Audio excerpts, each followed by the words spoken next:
All right, here we go. On to slide number 12. Your second research. It says internet source again. Ignore it. For this one up top, you're going to write station 6, or you could do slavery punishment because this is all about the punishment of slaves. Remember, we talked about, or you should have talked about, and looked at the dehumanization of slaves, where the owners decided that they would take away any quality or characteristics that made them believe slaves were actually human beings.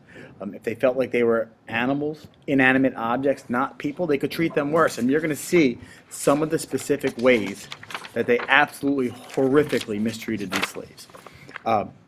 So if you look on the documents that you'll use, the first thing you'll see here is slave laws. You talked about slave codes in your slide 9, I believe it was, or 10? 10. The comprehension questions were these laws placed upon slaves. So here are some examples of slave laws, slave codes passed in Virginia. And then you're going to see a couple different pictures. All right. And what I'm going to ask you to do is take a 3-step approach to analyzing these images as a whole. You don't have to do this for each one, but as a whole. All right, so the first thing you're going to do is you're going to ask yourself, what do you see? Pretty simple. That's it. So it's what do you see first? What are you looking at as a whole? What do you see?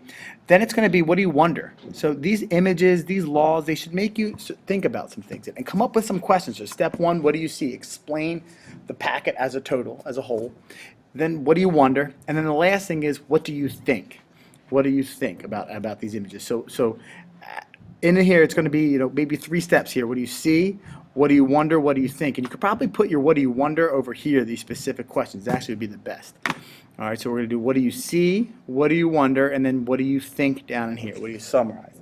So this is just going to be taking a look at each of these things as a whole. Take some time, jot down some of the specific laws you see that are important. Explain the different images. Over here, then, what do you wonder about these? And then down here is summarize it. What do you think? If you need help with this, let me know. Again, the more specific you are, the easier your products will be later this week and into next week.